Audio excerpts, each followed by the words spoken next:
You're going to love the new retirement home. They have knitting classes." Penelope's smile was as fake as her eyelash extensions.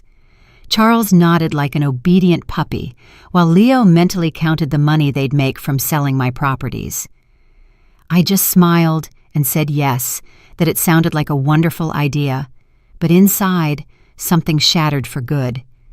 They had chosen the most elegant restaurant in the city for this charade.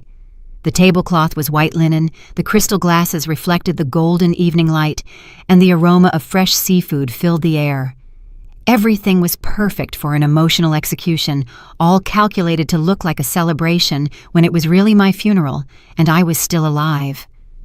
"Mom, we know you've been a little confused lately," Charles continued, his voice thick with a concern he didn't feel. He was wearing a gray suit I had bought him for his college graduation. Now he was using it to bury me. Confused. That word stabbed me like a dagger. I had faked a few memory lapses to test their patience, their love. I wanted to see if my children would take care of me when I truly needed them. The answer was right in front of me, wearing the very emerald green dress I had gifted her. "Dr. Miller says it would be for the best," Leo lied, avoiding my gaze. "A controlled environment, professional care, activities designed especially for people your age." People my age. As if turning 72 had made me a different species, something that no longer deserved respect or dignity. As if a lifetime of building a real estate empire from scratch meant nothing. "And the knitting classes are really therapeutic," Penelope added, touching my hands with fingers that burned with falsehood. "You can make tablecloths, scarves, useful things." Useful things. While they were carving up my properties like vultures over a fresh kill, I would be making tablecloths in a room that smelled of disinfectant and despair. "When would the move be?" I asked, keeping my voice as calm as a lake before a storm. "Tomorrow," Charles answered, far too quickly. "We've already made all the arrangements. You just need to sign a few papers and what will happen to my properties?" The silence that followed was so thick I could taste it. They looked at each other like children caught stealing from the cookie jar. Penelope cleared her throat, and Leo fiddled with his napkin until it nearly tore. "Don't you worry about that, Mom," Leo finally said. "We'll take care of everything. It's too much responsibility for you right now." Too much responsibility. The same properties I had bought, renovated, and managed for decades were suddenly too much for me.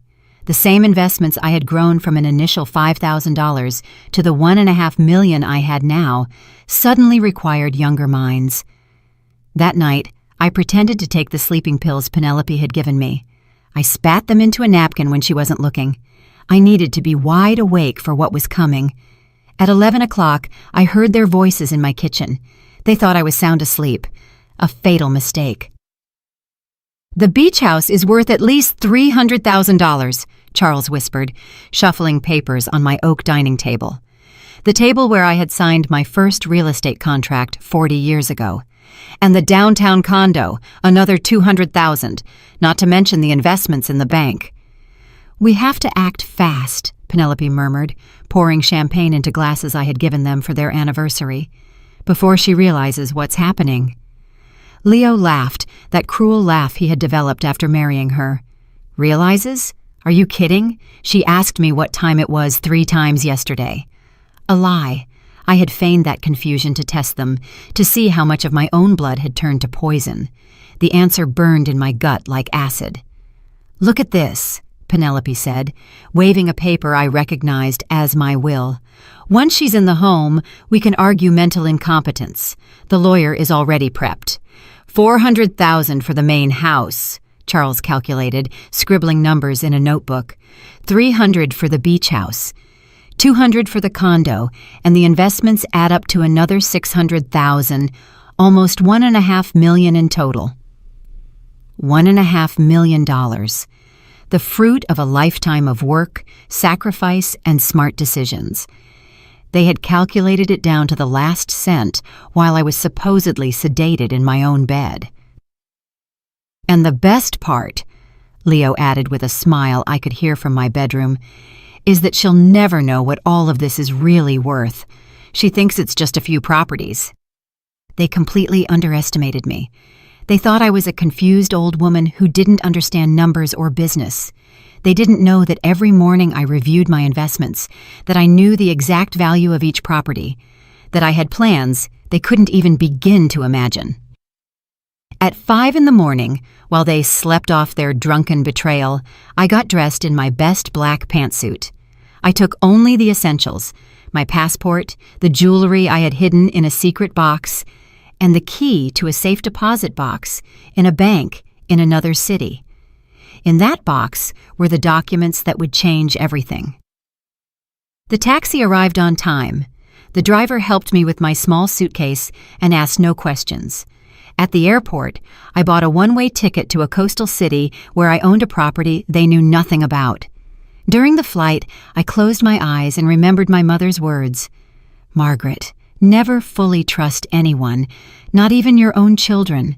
Blood can be corrupted, but dignity is eternal." She was right, and I was about to show them that a 72-year-old woman could be more dangerous than any enemy they had ever imagined. The plane landed in a city I hadn't visited in 30 years. Seabrook Shores, Florida, a name my children had never heard me speak, because some stories are too precious to share with those who don't deserve them. The salt air hit my face like a slap of memories. This was where it had all begun. This was where I had bought my first property with the life savings from my job as a secretary. $5,000 that seemed like a fortune back then. $5,000 that had grown into the empire my children wanted to steal from me. The taxi drove me through streets I recognized despite the passage of time. The palm trees were still there, taller now, their fronds whispering secrets to the wind. The old Florida-style homes maintained their quaint charm, though some had been renovated with that soulless, modern style. "Is this the right address, ma'am?"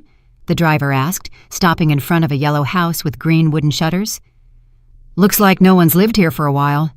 I smiled for the first time in days. "It's perfect." The house seemed to be sleeping, as if waiting for my return. It was small compared to the properties my children knew, but it had something none of the others possessed: a true history. It had been my secret refuge, my escape plan that I had kept quiet for decades. I took the keys from my purse. My hands trembled slightly, not from age but from emotion. The door opened with a familiar creak, like a welcoming sigh.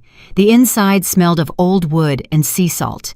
The furniture was covered with white sheets, creating ghostly figures in the dim light. I walked slowly, removing the covers one by one, revealing treasures I had left there like seeds, waiting for the right moment to sprout. In the kitchen, I found the first surprise. On the table was a note written in a shaky but familiar hand. "Mrs. Whitlock, I've been waiting for you all these years. Eliza." My heart skipped a beat. Eliza had been my housekeeper for 15 years until Charles and Leo decided we no longer needed her. "It's an unnecessary expense, Mom," they had said. "We can help you with the house." Another lie. They just wanted to control every aspect of my life, including who could or couldn't be near me. I heard footsteps on the front porch. My heart pounded so hard I thought it would burst from my chest. The door opened slowly, and there she was. Eliza, 30 years older, her hair completely white, and her face etched with wrinkles that told stories of a life well lived, but with the same warm eyes I remembered. "I knew you'd come," she said simply, as if only days had passed instead of decades. "When I heard what your children were planning, I knew you'd find a way to get here." "How did you know about my children?" Eliza smiled sadly. "Penelope called me a month ago. She wanted information about your properties, about any bank accounts you might have hidden. I told her I didn't know anything." Of course, Penelope had been digging. It wasn't enough to steal what they knew about. They wanted to make sure there were no hidden treasures. The irony was delicious. They had called the one person who truly knew all my secrets, and she had protected me. "But I did know," Eliza continued, approaching me with slow but steady steps. "I knew about this house. I knew about the documents you kept here. I knew about your plans. And I've been taking care of everything, waiting for this day." My eyes filled with tears I couldn't hold back. For the first time in months, someone was looking at me like a whole person, not as an obstacle or a source of money. "The documents are safe," Eliza whispered, taking my hands in hers. "I checked on them every month. I made sure they didn't deteriorate. Your plan is still intact." My plan. I had started designing it 30 years ago when I realized my children saw my properties as their guaranteed inheritance, not as the result of my hard work. I had created a protective web so complex that not even the best lawyer could easily unravel it. "Where are they?" I asked, my voice barely a whisper. Eliza led me to a back room I didn't remember. It had been converted into a small office with metal filing cabinets and a small safe embedded in the wall. "The combination is still the same," she said, pointing to the safe. "Your husband's birthday." My dear Richard, he had passed away 10 years ago, but his wisdom continued to protect my future. "Never put all your eggs in one basket, Margaret," he used to say, "and never let anyone else control your destiny, not even your children." I opened the safe with hands that no longer trembled. Inside were all the documents I had hidden for decades. Deeds to properties my children didn't know existed, investments in international banks, a completely different will from the one they had photographed. But the most important thing was a thick folder marked with the initials HC, Hope Center. "Do you remember your dream?" Eliza asked, watching me as I reviewed the papers. "You wanted to create a place where older women could live with dignity, where they wouldn't be treated like burdens or nuisances." Of course I remembered. It had been my secret obsession for years. A home for women my age who had been abandoned by their families, betrayed by their children, or simply forgotten by a society that discards anyone who no longer produces money. "Everything is ready," Eliza continued. "The permits, the blueprints, the funds set aside specifically for this project. It just needed you to come back to activate it." Tears streamed down my cheeks uncontrollably. For months, I had felt my life was falling apart, that I had lost all purpose. But here was the proof that I had always had a bigger plan, a mission that transcended my children's pettiness. "Is there anything else?" Eliza said, pulling a cell phone from her purse. "Mr. Cromwell has been waiting for your call." Mr. Cromwell, my trusted lawyer, the only professional who knew the full extent of my plans. I had hired him in secret 5 years ago, paying him with funds from accounts my children would never discover. "Is he still reliable?" I asked, though I already knew the answer. "More than ever. His own son tried to have him committed last year. He understands exactly what's happening." I took the phone with renewed determination. It was time to begin the next phase of my plan, the phase that would turn my apparent defeat into the sweetest victory of my life. I dialed the number I had memorized years ago. Mr. Cromwell answered on the second ring. "Margaret." His voice sounded relieved and excited.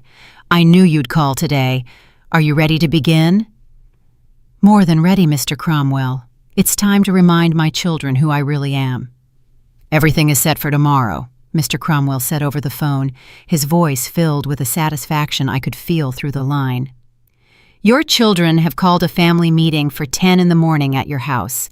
They think they're going to sign the papers to transfer your assets." I smiled as I watched the ocean from the window of my secret refuge. The waves crashed against the rocks with a fury I understood perfectly. "Who will be there?" "Charles, Leo, Penelope, and they've also invited Tobias, your older brother. Apparently they want family witnesses to make everything look legal and transparent." Mr. Cromwell chuckled ironically. "The lawyer they hired will also be there, a Mr. Evans, who has a reputation for being, let's say, ethically flexible." Tobias, my older brother, who had always envied my success in business. Ever since I inherited the family home 15 years ago, he had tried multiple times to convince me to sell it and split the money. Of course he would be there, like a vulture smelling a carcass. "And our plan?" "Perfect. I'll arrive at 10:30 when they're all gathered and feeling confident. I have all the original documents, the recordings we made last year, and the special surprise we prepared." The special surprise. A video I had recorded 2 years ago when I sensed this day might come. In it, I explained my reasons in detail, my true plans, and revealed secrets about my children that they thought were buried forever. Eliza will be with me, I added, looking at my faithful friend who was making coffee in the kitchen with the ease of someone who had never left. She has information that will be very enlightening. Excellent. The more credible witnesses we have, the better. Are you sure you want to do this? Once we start, there's no turning back. I thought of Penelope's fake smile, Charles's lies, Leo's greed. I thought of the years I had sacrificed to build a future for children who only saw my death as a business opportunity. I've never been more sure of anything in my life. That night, Eliza and I stayed up late, reminiscing about old times and planning the future. She told me what her life had been like after my children fired her. I got a job with a family in the city, she recounted as we drank chamomile tea, but I never stopped thinking about you. Every month I'd come to check on this house, to make sure everything was in order for when you returned. How did you know I would come back? Because I know you, Mrs. Whitlock. You're not one to give up. And because 5 years ago, when you started suspecting your children, you asked me to keep this a secret. You told me, if I ever disappear, look for me here first. She was right. I had started to sense the betrayal years ago when I noticed strange glances between my children, conversations that stopped when I entered a room, questions that were too specific about my finances. There's something else you should know, Eliza continued, her expression turning serious. 3 months ago, Penelope came to see me. She didn't just want information about your properties. She also asked about your mental health, about whether I had noticed any signs of dementia or confusion. My blood ran cold. What did you tell her? I told her you were the sharpest woman I knew, that your mind was like a steel trap. She got very upset when I didn't give her the answer she was hoping for. Of course, they needed to build a case of mental incompetence to justify their theft. They had planned every detail of my destruction, from the sleeping pills to the repeated questions about the time. But there's more. Eliza stood up and brought a small box from the closet. I found this in the trash at your house the day they fired me. She opened the box and my heart stopped. Inside were all the letters my husband Richard had written to me while we were dating. Love letters I had treasured for 50 years, letters that had mysteriously disappeared from my room last month. They threw them away, Eliza whispered, as if they were garbage. Love letters from your husband, treated like trash. I took them with trembling hands. The yellowed papers still held the faint scent of the cologne Richard used to wear. Every letter was a memory, every word a promise fulfilled. And my children had discarded them as if they had no value. Why would they do this? Because anything that represents true love bothers them, Eliza answered, with a wisdom that comes from years of observing human nature. Your love for your husband, your generosity toward them, your work building a future, all of it reminds them of what they are incapable of feeling. That night, I couldn't sleep. I reread every one of Richard's letters, remembering the man who had loved me for who I was, not for what I owned. He had built the first business with me, celebrated every success, and comforted me in every failure. Margaret, he had written in one of his last letters, you are stronger than you think. If I'm ever gone, remember that your worth isn't in what you have, but in what you give. And if anyone ever tries to take that from you, you fight. Fight with all the fury of a woman who knows her worth. My worth. For months I had allowed my children to make me feel useless, confused, incapable. I had played the part of the vulnerable old woman because a part of me wanted to believe they would protect me. But Richard was right. My worth didn't depend on their love or respect. It depended on me. At 8 in the morning, Mr. Cromwell called to confirm the final details. Your children are very nervous, he reported with amusement. Apparently, they've been calling the police all night reporting you missing. Missing? Of course. I'm supposed to be senile and confused, remember? A woman in my condition can't just disappear without help. They're building the case that someone kidnapped or manipulated me.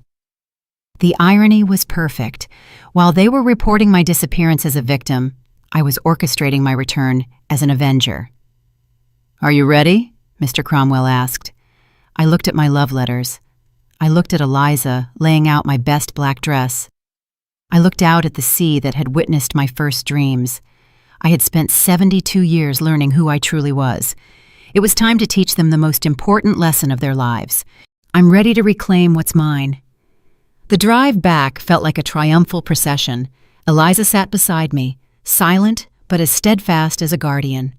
Mr. Cromwell followed in his car, carrying the documents that would change everything. And I, dressed like the CEO I had always been, prepared for the most important business meeting of my life.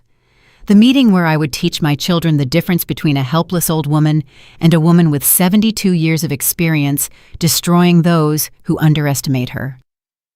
The taxi stopped a block from my house.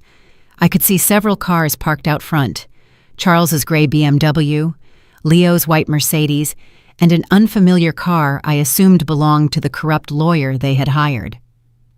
Tobias's red truck was also there, confirming that my brother had come to join the feast. "Are you sure you want to do this?" Eliza asked for the third time, though her eyes shone with a determination that said otherwise. "More sure than ever." Mr. Cromwell had arrived 10 minutes before us and was waiting in his car, reviewing the documents one last time. I walked up to his window, and he rolled it down with a smile that promised justice. "Everything's ready," he said, showing me a digital recorder. "I have the confessions we recorded last year when you suspected this might happen. I also have the certified copies of all the real documents, not the forgeries they think exist." Recording the confessions had been my idea, a kind of insurance against the betrayal I sensed was coming. In those recordings, Charles and Leo openly admitted they were waiting for me to die to inherit, that they considered my properties theirs by right, and that they saw me as an annoying obstacle to their plans. And the video? Loaded and ready. When the time comes, I'll press play, and their own words will destroy them. I walked toward my house with steps that echoed like hammer blows on the pavement. It was strange to see my own home as enemy territory, but that was exactly what it had become. The invaders had taken my castle, believing the queen had fled forever. A fatal mistake. I rang the doorbell of my own house. The symbolism was perfect. They had taken over my life so completely that I had to ask permission to enter my own home. Penelope opened the door. Her face went through a fascinating sequence of emotions: surprise, fear, rapid calculation, and finally, that fake smile I knew all too well. "Margaret! My God, we were so worried," she exclaimed with an Oscar-worthy performance. "Where have you been? We called the police, checked hospitals." "I was thinking," I replied simply, walking into my house as if seeing it for the first time, "and making some important decisions." Charles came running from the living room, followed by Leo and Tobias. Their faces showed a mixture of relief and panic that was delicious to watch. "Mom, you had us worried sick," Charles said, trying to hug me. I stepped back gently but firmly. "Worried about me or worried about your plans?" I asked in a calm voice. The silence that followed was so thick I could feel it pressing against my skin. Leo cleared his throat nervously, while Penelope exchanged quick glances with Charles. "I don't know what you mean," Leo muttered, but his voice trembled in a way that gave him away completely. "I think you know exactly what I mean." Just then, Mr. Cromwell knocked on the door.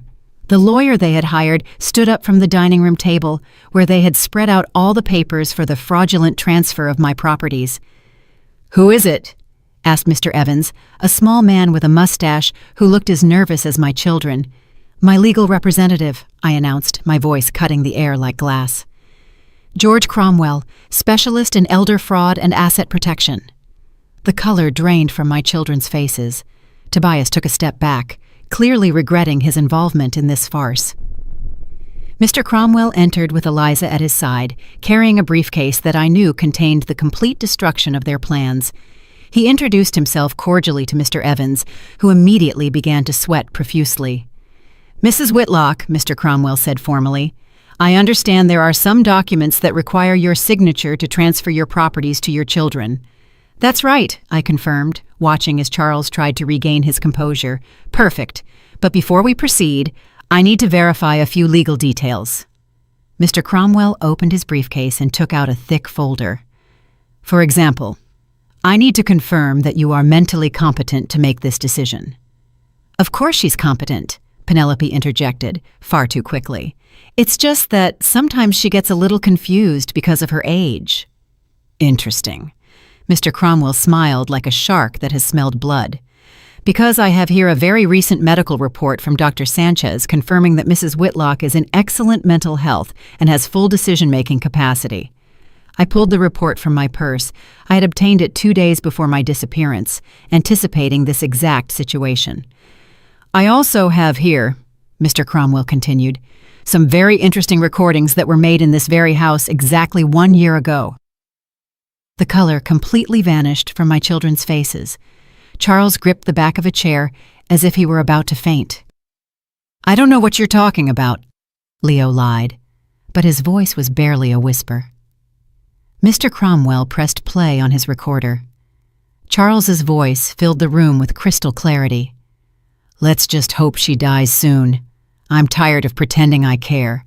As soon as she's in the ground, we sell everything and split the money. Leo's voice followed. All we need is to find a way to declare her incompetent. After that, it'll be easy to take control of everything. And finally, Penelope's voice. She's just a stubborn old woman. If she doesn't cooperate, we'll put her in the cheapest home we can find, and that's that. The silence that followed was sepulchral. Tobias looked at me with genuine horror, clearly realizing what kind of conspiracy he had stumbled into. Those recordings are taken out of context, Charles stammered, but there was no conviction left in his voice. Out of context? Mr. Cromwell laughed without humor.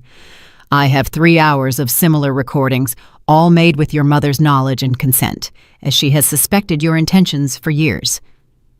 Eliza walked to the table and gathered all the fake documents they had prepared. She reviewed them one by one with the authority of someone who knew every detail of my real papers. These documents are fraudulent, she announced. The signatures are forged, and several of the assets mentioned here don't even exist in the official records. That's impossible, protested Mr. Evans, but he was already packing his things, clearly wanting to flee the situation. It's very possible when someone has been planning to rob their own mother for years, I said finally, my voice filled with an authority that had been dormant for too long. And it's especially possible when that mother is much smarter than you ever imagined. Mr. Cromwell then took out the envelope containing the video I had recorded 2 years ago. The video where I revealed not only my true plans, but also some secrets about my children that would destroy them completely. Now, I said, sitting at my own table like the CEO I had always been, it's time to talk about the consequences of betraying the woman who gave you life. Their faces were perfect portraits of absolute terror, and I was just getting started. Sit down, all of you, I ordered, in a voice that allowed no argument. It's time for you to hear some truths you've been avoiding for years. Charles, Leo, and Penelope settled into their chairs like students being punished. Tobias remained standing, clearly uncomfortable with his involvement. Mr. Evans had tried to slip away, but Mr. Cromwell had discreetly blocked his exit. First, I began, pacing in front of them like a prosecutor before a jury, let's talk about real numbers. You believe my estate is worth approximately $1.5 million? I saw them exchange nervous glances. They had done their calculations in secret, believing I had no idea of the true value of my properties. You're off by more than $3 million. The silence was absolute. Even Eliza looked at me with surprise, though she knew I had secrets within secrets. My real net worth, I continued, savoring every second of their shock, including the properties you don't know about, the international investments, and the businesses I've been managing discreetly for decades, exceeds $5 million. Penelope turned as white as a sheet. Charles gripped the arms of his chair as if the world were shaking beneath him. $5 million, Leo whispered, his voice breaking. $5.2 million to be exact. Money you thought you could steal while I was playing with knitting needles in some deplorable institution. Mr. Cromwell opened his laptop and projected a presentation onto the wall. It was a detailed summary of all my properties, investments, and bank accounts. The numbers appeared one after another, each figure hitting my children like a financial slap in the face. Main house appraised at $600,000, beach house at $450,000, downtown condo at $300,000. But that's just the beginning. The following slides revealed properties they had never imagined. 2 condos in Miami, a small hotel in Key West, investments in growth funds, shares in 3 tech companies, and accounts in banks in Switzerland and Panama. How? Charles couldn't finish the question. How did a senile and confused woman manage to accumulate such a fortune without you noticing? I smiled with the satisfaction of someone who had been planning this moment for years. Very simple. You completely underestimated your mother. Eliza came forward and placed an additional folder on the table. There are also the businesses Mrs. Whitlock has been running discreetly, a real estate consultancy, 2 investment firms, and the project that matters most to her.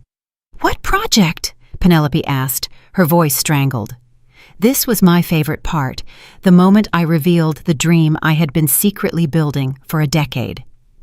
The Hope Center, I announced, watching their confused faces. A residential and service complex for older women who have been abandoned by their families, women whose children see them as burdens instead of human beings. Mr. Cromwell changed the slide, and a spectacular architectural rendering appeared. A beautiful complex with gardens, a library, art workshops, medical clinics, and dignified apartments for 200 residents. The land is already purchased, I continued. The permits are approved. Construction begins next month, and you, my dear children, have just become the primary inspiration for this project. I don't understand, Leo murmured. Every time you treated me like a useless old woman, every time you talked about me as if I were a piece of old furniture, every time you planned my future without consulting me, I added another service to the Hope Center. Thanks to you, it will be the best center of its kind in the entire country. Tobias finally spoke.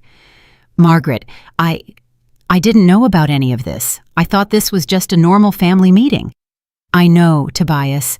That's why you're not in legal trouble.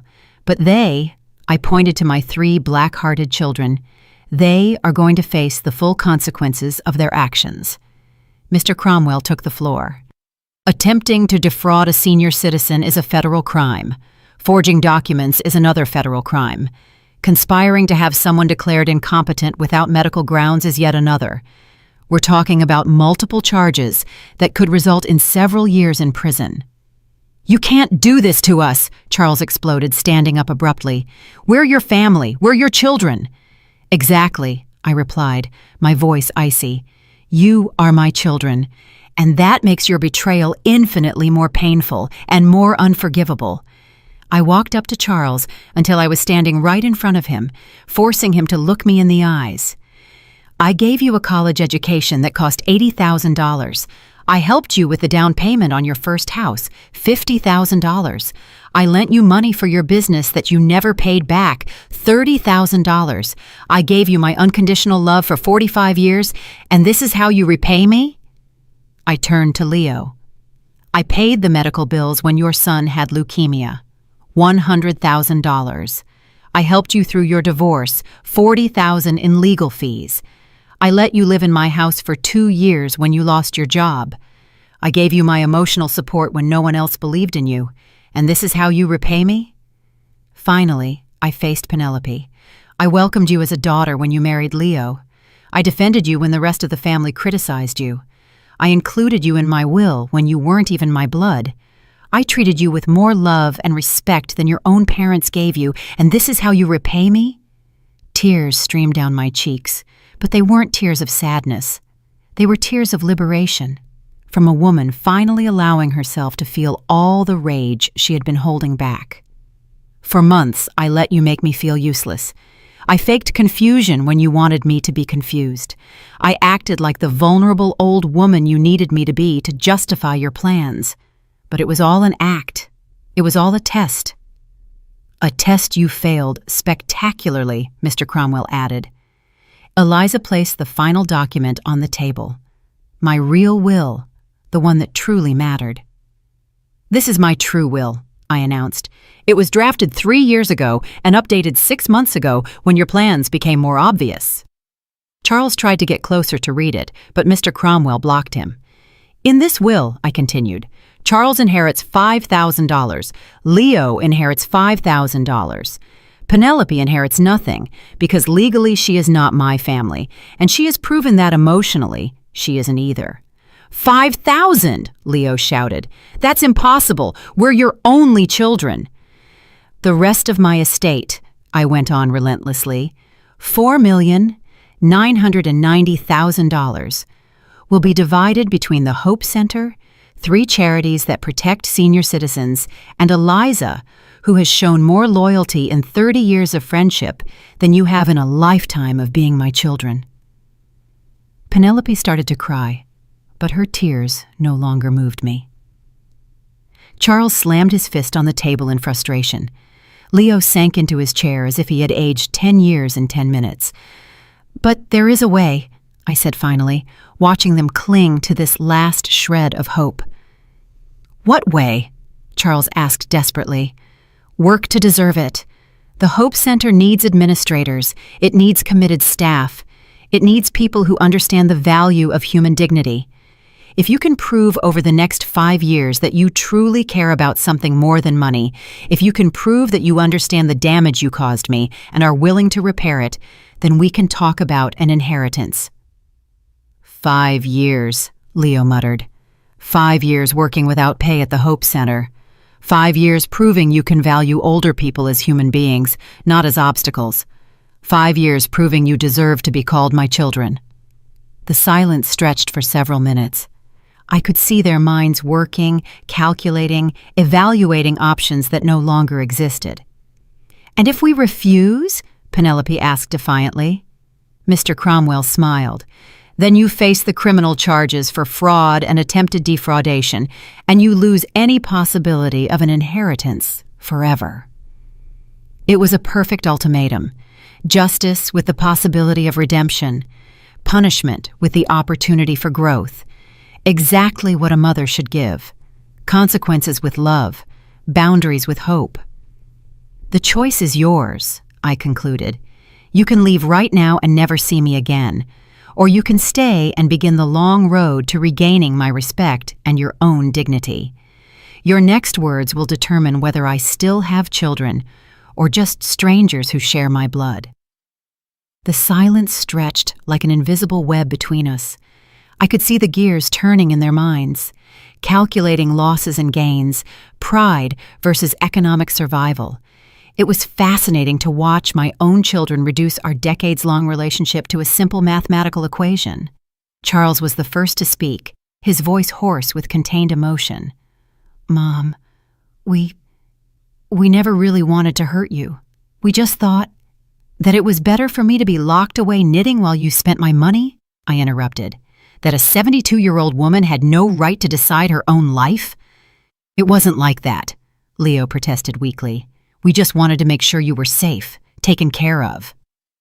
"Liar," the word shot out of my mouth like a bullet.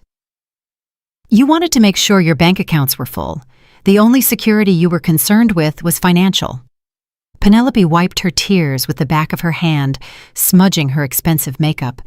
"So what are we supposed to do now? How are we supposed to survive without money?" I finished for her. "The exact same way millions of people survive every day, by working, by earning a living through your own effort instead of waiting for someone else to die to finance your lives." Mr. Cromwell had been watching silently, taking mental notes of every reaction. Now he spoke in a professional tone. "You have 24 hours to make a decision. If you choose the rehabilitation program at the Hope Center, you will start tomorrow morning. If you choose to leave, I have orders to proceed immediately with the criminal charges." "Tomorrow morning?" Charles paled.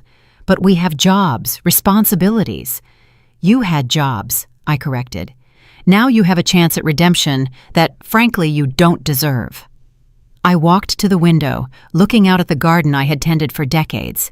The roses I had planted were still blooming, oblivious to the human drama unfolding behind them. Nature had that wisdom. It grew, it flourished, it created beauty regardless of betrayals or disappointments. "Do you know what the most painful part of all this has been?" I asked without turning around. "It wasn't discovering you planned to rob me. It wasn't hearing you count my money like vultures. The most painful part was realizing that you never really knew me." I turned back to them, watching their confused faces. For 72 years, I have been a woman who fights, who builds, who dreams. I started with $5,000 and turned it into over $5 million. I built a real estate empire with no one's help. I navigated a business world dominated by men and came out victorious. I raised 2 children while managing properties and making investments. My voice rose, filled with decades of accomplishments they had systematically ignored. "And you reduced me to a confused old woman who needed knitting classes. You saw me as an obstacle instead of the woman who built everything you wanted to inherit." Eliza came over and placed a hand on my shoulder. Her presence calmed me, reminding me that not all relationships are based on convenience. "Is there anything else you should know?" I continued, returning to my chair. "The Hope Center isn't just a charity project. It's my real legacy. It's proof that an older woman can change the world instead of just waiting for death in a room that smells like disinfectant." Mr. Cromwell changed the presentation on his laptop, showing the detailed plans for the center. It was beautiful. Modern buildings surrounded by gardens, spaces for art and music, a specialized library, medical clinics, and apartments that truly looked like homes. 200 women will live here, I explained. Women who were abandoned by greedy families, women who lost everything in late-life divorces, women who simply need a place to grow old with dignity. "It's impressive," admitted Tobias, who had remained quiet during the confrontation. "When do you plan to open?" "Construction begins in 6 weeks. The first phase will be ready in 18 months. And if my children decide to participate in their redemption, they will help build it." "What kind of work would we have to do?" Leo asked cautiously. "All kinds of work," Eliza answered before I could. "Cleaning, gardening, administration, resident care, real work, honest work. Work that will teach you the value of serving instead of being served." "But we don't know how to do that kind of work," Penelope protested. "You'll learn," I said simply. "The same way I learned to do business when I was your age. The same way I learned to invest in the stock market when I was 50. The same way I learned to use computers when I was 60. The difference is, I did it for ambition and growth. You will do it for survival and redemption." Charles stood up and began pacing the room, his hands trembling slightly. "This is surreal. 2 days ago we thought, and now, 2 days ago you thought you were the beneficiaries of a multi-million-dollar inheritance," I finished. "Now you know you are the protagonists of a lesson about the consequences of family betrayal." "And if we do it?" Leo asked. "If we work at your center for 5 years, will you really change the will?" The question I had been waiting for. The question that would determine if this was justice or vengeance. If, for 5 years, you demonstrate that you can value people for who they are instead of what they own, if you learn to give instead of just take, if you show the kind of character I had hoped I raised in you, then yes, I will modify the will. "How much?" asked Penelope, always direct when it came to money. "Enough for you to live comfortably, but not enough for you to turn back into the greedy people you are now. Let's say $500,000 each." $500,000. A fortune for most people, but only a fraction of what they had planned to steal. It was enough to reward real growth, but not so much as to eliminate the need to keep working and growing. "And the rest?" Charles asked. "The rest will remain with the Hope Center forever, to ensure that women like me are never again treated as burdens or inconveniences by their own families." Mr. Cromwell closed his laptop with a definitive click. "As I said before, you have 24 hours to decide. Tomorrow at 10 in the morning, you either arrive at the Hope Center construction site ready to work, or I file the criminal charges with the district attorney's office." He stood to leave, but before he walked out, he added, "And don't bother looking for other lawyers. I have copies of all the evidence in multiple locations. This is not a negotiation. It's an ultimatum." After Mr. Cromwell left, we sat in silence. The weight of the decision filled the room like toxic smoke. "Would you really have us arrested?" Charles asked in a small voice. "Were you really planning to put me in a nursing home while you sold my properties?" I countered. "Touché." Eliza came to my side. "Mrs. Whitlock, are you sure you want to give them this chance after everything they did?" "I'm sure," I answered, though my heart was still bleeding. "Because at the end of the day, they are still my children, and a mother never stops hoping her children will become the people she always believed they could be." It was my final gamble, my last hope that blood could be stronger than greed. Tomorrow, I would know if I had raised children or strangers. The next morning found me awake before dawn, making coffee in the kitchen, where my children had celebrated my supposed dementia with cheap champagne. Eliza had spent the night in the guest room, and together we watched the sky change from black to gray, waiting to see what decision my children had made. "Do you think they'll come?" Eliza asked, pouring coffee into the porcelain cups I had inherited from my mother. "Honestly, I don't know. Part of me hopes they do. Part of me hopes they don't. And I'm not sure which hope is stronger." At 8 o'clock, my phone rang. It was Mr. Cromwell. "Good morning, Margaret. Ready for the first day of school?" As ready as one can be to find out if I still have children or just strangers who share my DNA. I've been at the site since 7, getting things ready. The foremen have been briefed on the special situation with the new volunteers. Volunteers. An elegant way to describe people working to avoid prison. Any sign of them? Not yet, but there are still 2 hours to go. Eliza and I arrived at the Hope Center construction site at 9:30. It was my first time seeing the land since the prep work had begun, and a wave of emotion washed over me. There it was, my dream taking physical form. Tractors moved earth where therapeutic gardens would soon grow. Workers marked the foundations where the buildings would rise, housing women who had been discarded by their own families. "It's beautiful," Eliza murmured, taking my arm as we walked the grounds. "It's hope," I corrected. "It's proof that it's never too late to start something new, to change the world, to show that older women are not refuse waiting to be thrown away." Mr. Cromwell approached with a clipboard and a yellow hard hat. "Everything's ready. If they show up, they'll start with basic tasks, clearing the area, organizing materials, helping the workers with manual labor. And if they don't, I have an 11 o'clock appointment with the DA. 9:55, 9:57, 9:59. At exactly 10 o'clock, a taxi pulled up to the site entrance. My heart beat so fast I thought it would leap out of my chest. Charles got out first, wearing old jeans and a t-shirt I hadn't seen in years. Leo followed in work clothes he had clearly bought the night before. Finally, Penelope emerged from the taxi in athletic wear, her hair pulled back in a simple ponytail.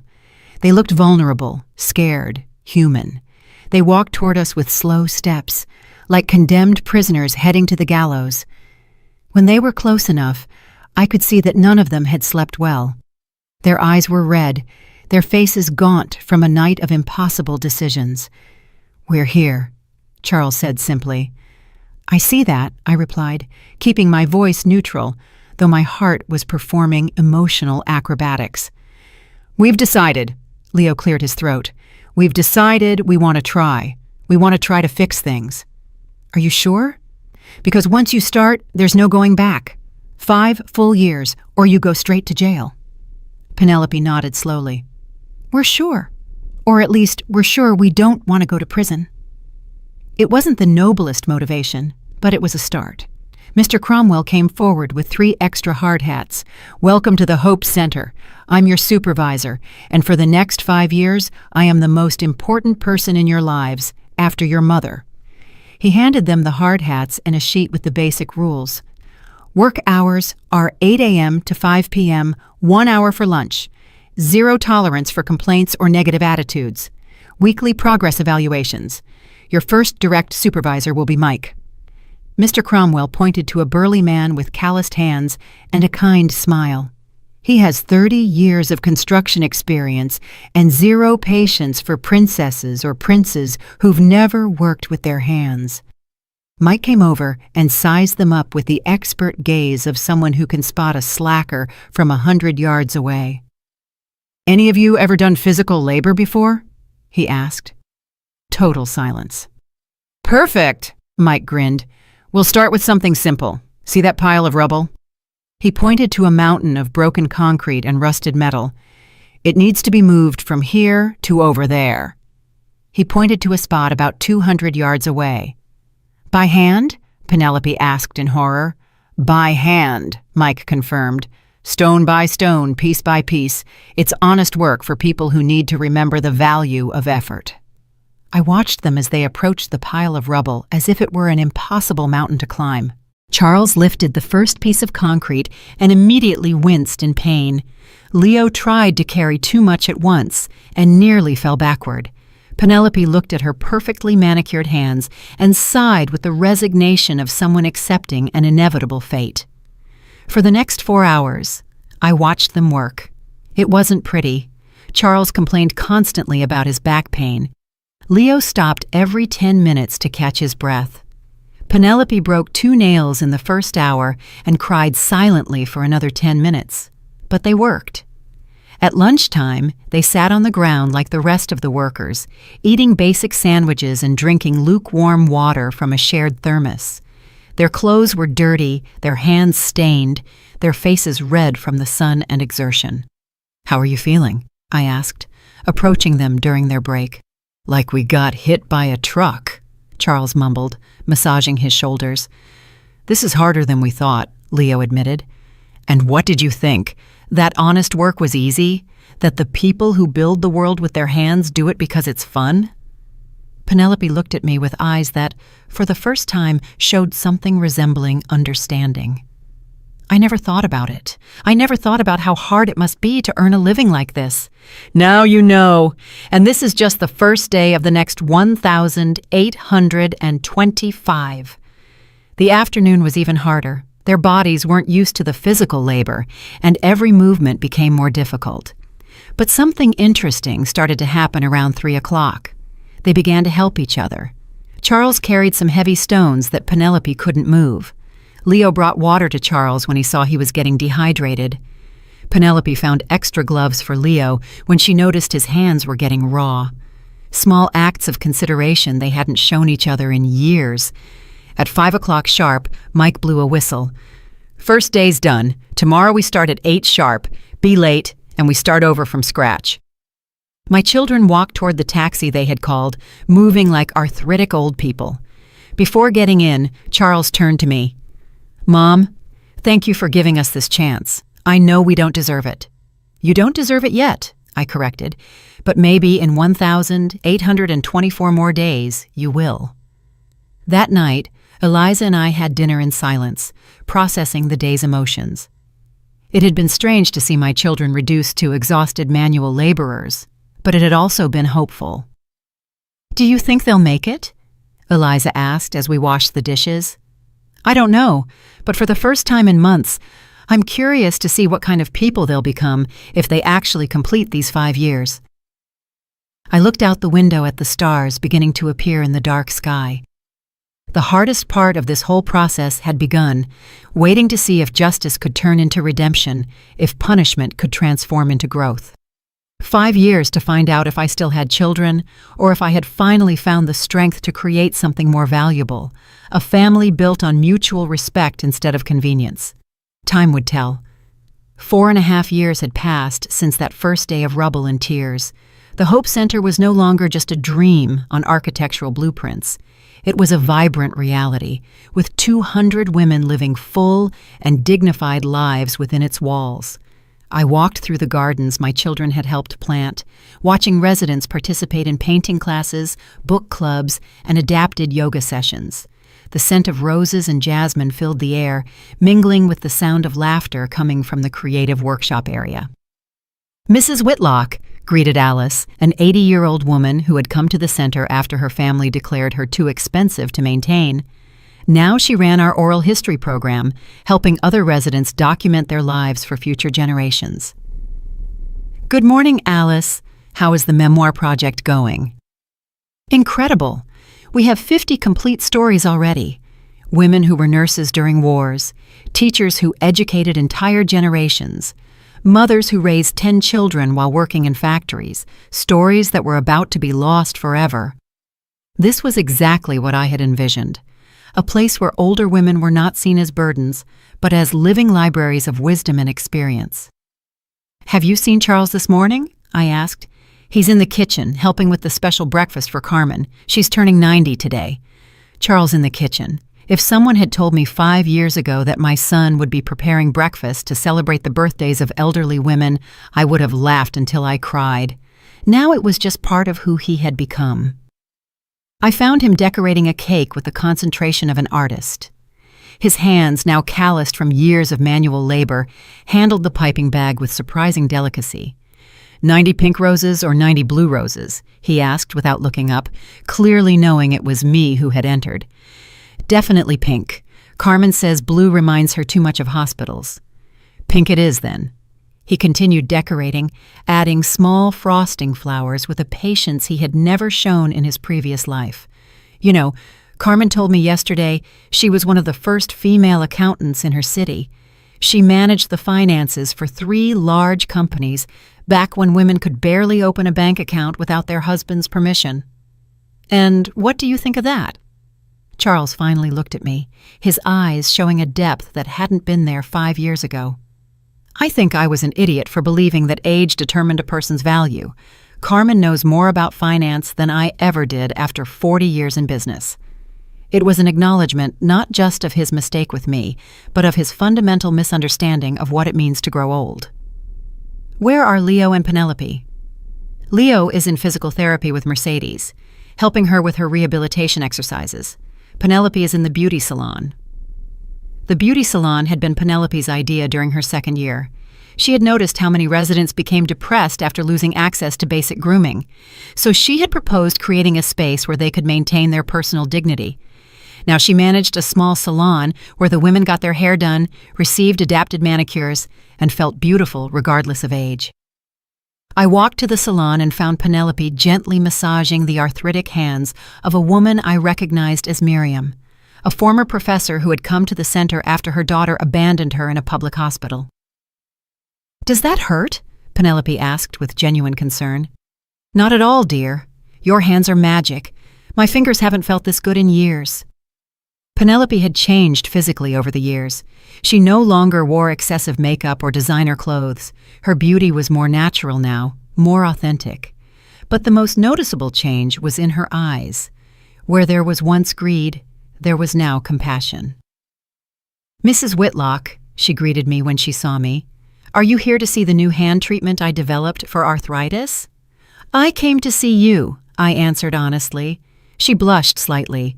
Over the years, she had learned to value recognition for her work, not for her ability to manipulate situations.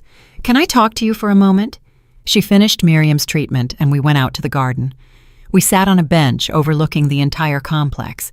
It was my favorite place to reflect, where I could see the fruit of decades of dreams turned into reality. "How do you feel?" I asked. "Tired," she admitted. "But it's a different kind of tired. Before, I was tired of pretending to be someone I wasn't. Now I'm tired from working hard, but I sleep better than ever." "Do you regret anything?" Penelope was silent for several minutes, watching a group of residents practicing Tai Chi on the lawn. "I regret being so blind," she finally answered. "I regret seeing only the money instead of the extraordinary woman who had earned it. I regret trying to steal instead of trying to learn." They were words I had waited years to hear, but now that I heard them, I realized I no longer needed them. Her transformation had made them unnecessary. And what have you learned? That respect isn't inherited, it's earned. That age brings wisdom, not incompetence. That caring for others is more satisfying than being cared for by others. She paused. And that you weren't just my rich mother-in-law. You were an example of what a woman can achieve if she doesn't accept limitations. Those last words hit me like a ray of sunshine after years of storm. Leo came running from the rehabilitation area, clearly excited. "Mom, Mercedes walked 10 steps without help, 10 whole steps!" My youngest son, who once couldn't show genuine emotion for anything that wasn't money, was beaming over the physical progress of an 85-year-old woman who wasn't even his relative. "She says she wants to walk to her rose garden next week," Leo continued, breathless from running and excitement. Can you imagine? 6 months ago, she could barely sit up without help. And what are you going to do to help her achieve that? I already spoke with the physical therapist. We're going to create a special strengthening program. I'll be with her for every session. He stopped, realizing what he had said. If that's okay with you, of course. It was the first time in years he had asked my permission for something that clearly mattered to him for the right reasons. That sounds perfect, Leo. That afternoon, Mr. Cromwell came to visit for our monthly review meeting. We sat in my office at the center, surrounded by photographs of residents, certificates of recognition, and letters from grateful families. "How do you evaluate them?" he asked, reviewing his notes from the past few months. "They've changed in ways I didn't think possible," I admitted. "Not just in their work here, but in who they are as people." "Do you think it's genuine, or are they acting to impress you?" It was the question I had asked myself for months. At first they were definitely acting, but there's something about the work here, about caring for others, that reveals a person's true character. You can't fake compassion for 4.5 years. So I think my children have found versions of themselves they didn't know existed, versions that I like much more than the people they were before. Mr. Cromwell smiled. "And the will?" "The will can wait another 6 months. I want to see how they handle the final decision." "What final decision?" "In 6 months, their mandatory period ends. They will be free to leave and live their lives as they wish. The real question is, will they stay because they want to be here, or will they leave because they've served their sentence?" It was the ultimate test. Anyone can change temporarily when they have no options. True character is revealed when the options return. And if they leave, then I'll know I did the right thing by changing my will. And if they stay, then I'll know I've finally gotten my children back. That night, I had dinner with Eliza in the center's communal dining room, surrounded by the sound of cheerful conversations and laughter from women who had found a new family in their golden years. "Are you nervous about the next 6 months?" Eliza asked. "Curious," I corrected. After 76 years of life, I've learned that the best surprises come when you finally stop trying to control the outcome. 6 months later, the day I had been waiting for 5 years finally arrived. It was a perfect spring morning, the sun filtering through the blinds of my office as I reviewed the documents Mr. Cromwell had prepared for this special occasion. The modified will lay on my desk, sealed in an envelope that contained the final decision about my children's future. But first, I had to know what decision they had made. At 10 in the morning, Charles, Leo, and Penelope arrived at my office, dressed in their usual work clothes. Over 5 years, I had learned to read their emotional states by the way they walked, and today they looked serene, determined. "Good morning," I said, motioning for them to sit. "Do you know why you're here?" "Because today marks exactly 5 years since we started working here," Charles answered, "and according to our agreement, today we are free to go." "Exactly. Your legal obligation has ended. You no longer face criminal charges. You are no longer required to be here. You are completely free." The silence stretched for several minutes. I could see they had prepared for this moment, that they had discussed among themselves what they would say. "We've made a decision," Penelope finally spoke, her voice firm but filled with emotion. "I'm listening." Leo cleared his throat. "We want to stay, not because we have to, but because we want to." My heart stopped for a moment, but I kept my expression neutral. "Why?" "Because this place has become our home," Charles answered. Because these women have become our extended family. Because the work we do here is the most important work we've ever done in our lives. And because, Penelope added, tears beginning to form in her eyes, we finally understand what you tried to teach us from the beginning, that life isn't about what you can take, but what you can give. I stood up and walked to the window overlooking the gardens. I could see Mercedes walking slowly but purposefully toward her favorite roses, exactly as Leo had promised she would. I could see Carmen teaching basic math to a group of younger women who had recently arrived at the center. And what about your lives outside of here? Your careers? Your personal plans? Our careers are here now, Leo said. I've been studying geriatric physical therapy at night. I want to be officially certified to better help the residents. I enrolled in courses on the psychology of aging, Penelope added. I want to better understand how to help the women who arrive here depressed and scared.